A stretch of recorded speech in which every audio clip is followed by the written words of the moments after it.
Olá, QA, tudo bem? Seja bem-vindo e seja bem-vinda a mais uma aula do curso básico de K6. Na aula passada, nós implementamos o cadastro de usuário, através do K6, na API, na rota Sign-up, né? Só que nós criamos uma massa de teste estática, que é essa massa aqui. O que não é bacana para a gente, porque nós estamos construindo um teste de performance. E é importante eu ter uma massa de teste dinâmica para gerar vários usuários com características diferentes. E qual que é essa característica diferente? No caso aqui é o e-mail. No mínimo, temos que ter aqui e-mails diferentes para cada iteração. E executando com 10 virtual users por 30 segundos, nós teremos aí pelo menos 300, no máximo 300 iterações. Então eu preciso de 300 e-mails distintos para ter aqui um cadastro real, mais próximo do real e para simular um teste de performance no cadastro propriamente dito, beleza? Essa é a ideia, né? Só que a massa de teste está fixa. O que eu vou fazer aqui? Vou gerar uma massa de teste com 300 e-mails e distribuir na carga? Bom, essa é uma opção interessante, porém eu tenho uma solução mais prática e dinâmica que vai servir para a quantidade de virtual users que você desejar. Aí que está o pulo do gato. Então vamos lá. Eu vou abrir aqui a documentação do K6 e aqui, ó, no campinho de busca, eu vou buscar por UUID.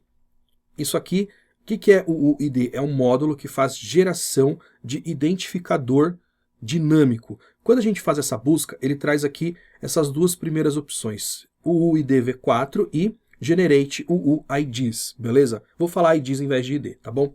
Vamos clicar nessa primeira opção só por curiosidade, tá?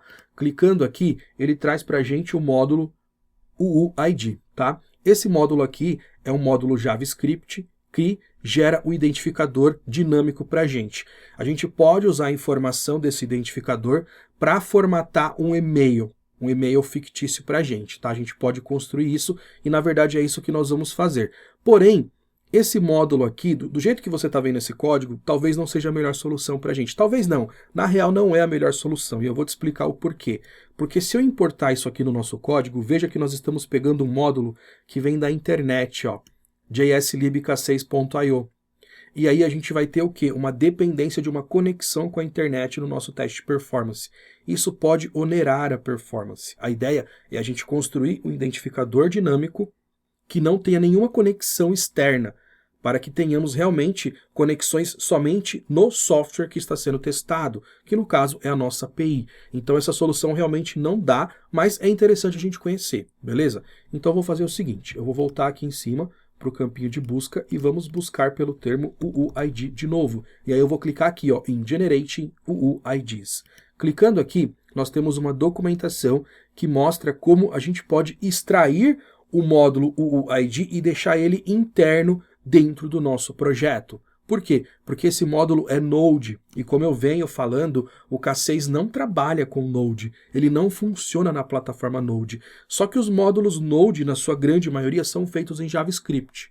Por isso a gente pode usar isso como benefício para extrair esse módulo para um JavaScript simples e usar dentro do nosso projeto, já que o K6 não roda em Node, beleza? Então vamos fazer o seguinte, a primeira coisa que eu vou executar é esse comando aqui, que vai fazer a instalação do módulo UUID para Node, beleza? Mas nós não vamos usar o Node. Então vamos lá, eu vou copiar esse comando, desculpa que eu fiquei um pouco rouco aqui, vamos lá, eu vou copiar esse comando, vou abrir o terminal e aqui mesmo na pastinha testes, eu vou digitar npm install UUID, tá? É um comando de instalação de pacote Node, nós vamos instalar um pacote Node, mas depois a gente tira isso, tá? Olha só que bonitinho, instalamos aqui o pacote Node.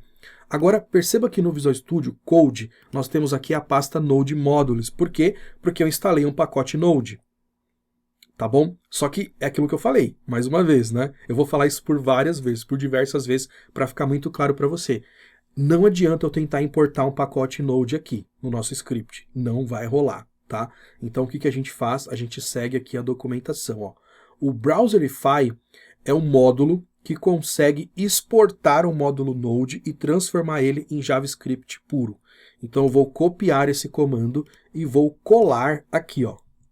Browserify. Só que ele vai falar, ó, o Browserify não existe, né? Por quê? Porque é um outro módulo Node, não existe. Então, vou instalar. O que eu vou digitar aqui? Ó, npm install Browserify. Vamos instalar esse módulo, que é o módulo que pega um código Node puro e transforma ele num JavaScript puro, tá? É isso, beleza?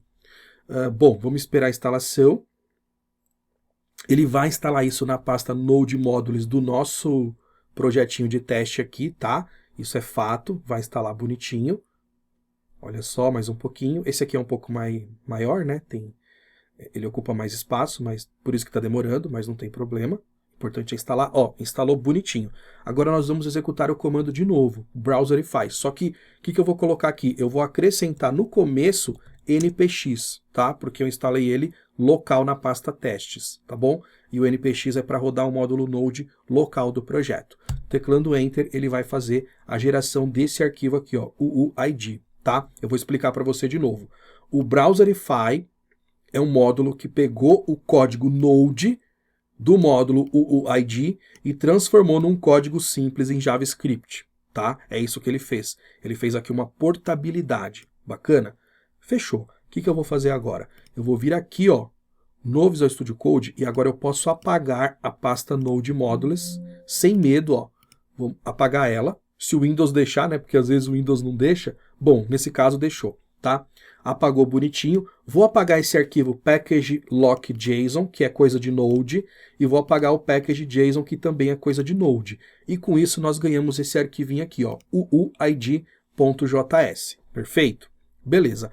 Aqui dentro da pasta testes, eu vou clicar com o botão direito do mouse, New Folder, e vou criar a pasta libs no plural, porque isso aqui não deixa de ser uma biblioteca, tá? Esse UUID. Então eu vou jogar dentro de libs para separar, né? A gente tem testes e tem libs. Então veja que nós estamos construindo aqui uma arquitetura de teste, beleza? Bom, veja que esse código UUID é bem monstrão, mas a gente não vai mexer nesse código, deixa do jeito que tá, nem se preocupa com esse código. Vamos fechar até para não gerar confusão e para a gente não estragar o código, tá? Beleza, o código está aqui bonitinho na pasta libs. Agora sim, a gente consegue importar esse módulo nativo em JavaScript e usar ele dentro do K6. Bom, agora que nós temos o módulo dentro da pasta libs bonitinho, olha só que legal que eu vou fazer. Aqui em cima eu vou importar o arquivo, ó, import UUID, vai ser o nome do objeto, from, aspas simples, ponto barra não, ponto barra, só um pontinho, libs barra UUID. Eu estou importando esse módulo JavaScript. Beleza, agora o que a gente faz com isso? Olha só que legal. Eu vou vir aqui, ó, e vou fazer uma interpolação de string. Eu vou pegar o papito@yahoo e vou trocar as aspas simples por apóstrofo. Beleza? Por que apóstrofo? Para eu conseguir fazer a interpolação. E ao invés de papito, eu vou mudar por $, abre e fecha chaves. E aqui eu coloco um código JavaScript. UUID.v4. V4 é a função, ó, V4 abre e fecha parênteses, tá? Porque é uma função. É a função que vai gerar um identificador dinâmico. E com isso eu tenho um e-mail dinâmico para cada iteração. Isso é muito legal, tá? A senha pode ser padrão mesmo, beleza? E aí eu vou fazer mais um ajuste. Em vez de usar yahoo.com, eu vou usar um domínio, isso é uma técnica que eu uso nos meus testes de performance, tá? Eu vou usar um domínio específico e único no ambiente de teste, para eu poder remover depois esses usuários, porque são apenas para teste de performance. Eu não quero deixar meu ambiente de teste sujo. Então eu coloco mais ou menos assim, ó, QA.nome da empresa, vou colocar aqui QA Academy, ó, QA Academy, que é o nome da empresa, .com.br. Olha só que bacana, né? Você pode colocar a nomenclatura que você quiser. O mais interessante é que você construa um domínio que seja único no seu ambiente de teste para você saber quais foram as entradas que vieram através dos testes de performance. Essa é a ideia, tá? Beleza. Bom, o que eu vou fazer aqui? Eu vou apertar Ctrl S para salvar e agora nós temos aqui um payload que gera e-mail diferente para cada iteração, tá? Para cada nova requisição. Vamos testar para ver se funciona. Então eu vou vir aqui no terminal. Vamos pegar aqui o histórico da última execução do K6, ó. K6 run --views 10, duration 30 segundos, signup.js. Teclando Enter, vamos ver o resultado. Ih, deu ruim, né? Ele falou aqui que não conseguiu encontrar o módulo, porque está faltando a extensão. Isso aqui não é Node, né? Então eu tenho que colocar .js, senão não vai funcionar mesmo, tá? Foi mal. Vamos testar de novo e acho que agora vai dar bom. Ó, tá testando. Isso é um bom sinal, tá?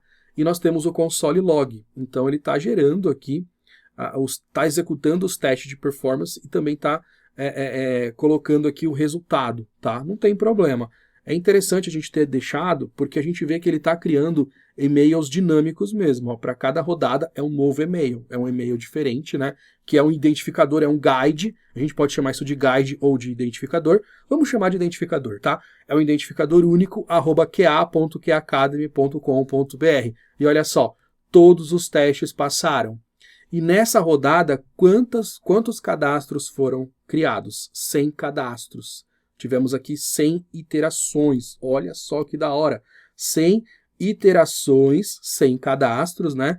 Através desse modelo de e-mail aqui, ó. Identificador monstrão, @qa.qacademy.com.br. Olha que bacana. Temos agora dados dinâmicos. Se a gente for lá no banco de dados, olha só que legal. Agora nós teremos aqui vários usuários. Deixa eu logar de novo, né? Porque eu perdi a sessão. Mas não tem problema, agora a senha está salva, está mais fácil, né? Vamos logar no banco para a gente ver realmente os cadastros chegando lá, o que é muito bacana, né?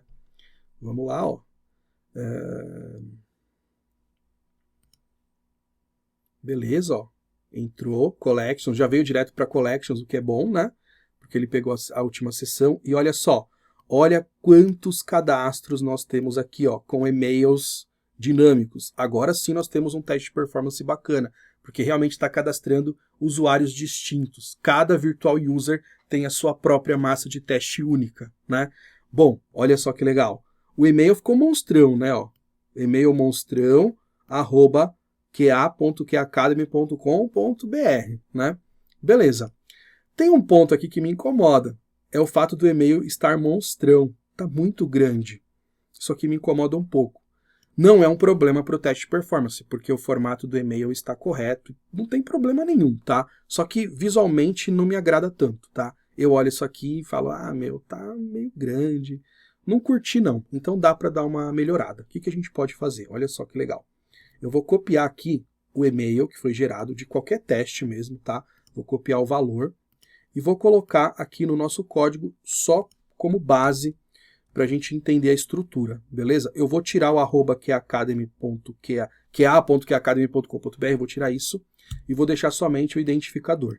Selecionando tudo, o Visual Studio Code conta para a gente quantas posições ele tem, ó. Olha só, tem 36 posições, 36 caracteres, contando com os tracinhos. Então nós temos um identificador de 36 caracteres, tá?